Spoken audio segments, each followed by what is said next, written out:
YouTube. Welcome to Transforming with Sarah. Thank you as always for clicking on today's video. For my subscribers, welcome back. I really appreciate your support. For those of you that are new, thank you for clicking on my video. I hope you'll consider hitting that subscribe button below and following along on my ketogenic transformation weight loss journey. So today's video is just a quick video to share with you guys my homemade chicken bone broth. So this is great for keto, ketovore. I mean, honestly, even if you just want some homemade bone broth for recipes, it's definitely something that is cheap, affordable. It does take a little time, but it's definitely worth having homemade bone broth. And of course, with the holidays upon us, there's a lot of recipes that call for bone broth. And it's just something really good to have on hand. And if you are going down that keto route, it's definitely great to have bone broth that you know doesn't have additives, preservatives, flour, oils, anything like that added in. If you make it yourself, you know that they're the whole ingredients. So I have made a couple of batches of bone broth, and I thought I would just share with you guys what I'm doing for my homemade bone broth. So without further ado, let's get started. Okay, so of course we're going to go ahead and start with the crock pot. I'm just using the one we've had for forever. And I always start by adding in the chicken first. You don't have to have a specific type, just as long as it does have the bones in it. And then I'm going to speed this up a little bit because this is the part where you then get to play chicken Tetris. Yeah, I know I'm weird, but you're just going to fit as much chicken into the crock pot as you can. And then we are going to go ahead and let this cook for more than 24 hours. But of course, we still have a few more ingredients. Next, we're going to break out the cutting board and then get some celery, carrots, and garlic. I usually use 2 sticks of celery and 2 things of carrots. Now, don't judge my cutting skills, y'all. I'm not trying out for MasterChef. I pretty much just cut them up in bigger chunks because we're just going to toss everything in the slow cooker. Now, of course, you don't have to eat the celery or the carrots, just depending on your diet, where you're wanting to be with keto and whatnot. You can always cut those out at the end, but this is mostly just for the flavoring. And we're good to go. And next we're going to go ahead and move on to the garlic. I pretty much just chop it up / crush it.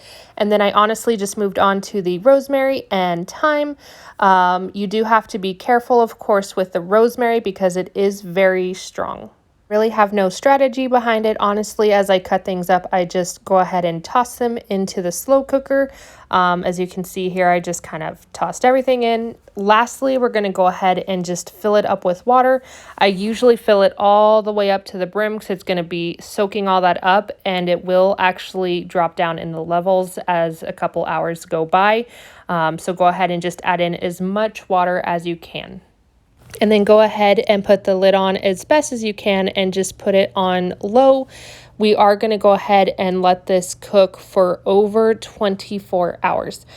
So it does take quite a bit of time, but it's going to be absolutely delicious and definitely worth it. So this clip is about 10 hours in. You can see it's definitely been browned up some, looking a little toasty there. But I do go ahead and stir it up every couple of hours to make sure what's on top is also getting down into the moisture. And this is actually going to be a clip from pretty much the end. You can see as I'm stirring it, the chicken is just falling apart in the spoon and getting shredded up. And once everything's done, I just got a big pot and put the strainer in it. And I did get a ladle because everything is still steaming hot at this point. And I just go through and ladle everything into the strainer. So that way it still catches the bigger pieces. I do have a smaller strainer for later. So I just started with the bigger one to go ahead and get a majority of this out. Okay, and then we pretty much have all of it out now. Then I just take the strainer personally and put it right back over the slow cooker to let it sit for a few minutes. That way all the extra juices still draining out can go ahead and get back into the slow cooker where we still have a majority of the broth. Then I go ahead and transfer everything from the strainer back into a large bowl. I personally save it for later to separate everything out. That way I am not burning my fingers. After that, I'm going to go ahead and transfer the juices from the big pot back into the crock pot. That way we can go ahead and work on getting it in the smaller strainer to catch any of those little pieces that went through on the bigger strainer. And of course, this is me just pouring it into that smaller strainer, but just look at the color of that broth. It looks absolutely delicious.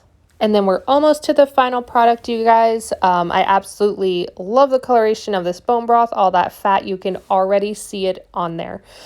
So lastly, I am going to go ahead and add in just some water into that pot just to kind of mix it all together, and also just yield a little bit more bone broth to make it go a little bit longer. And this is after everything else has been added in. The final step from here is just to go ahead and work on getting it stored.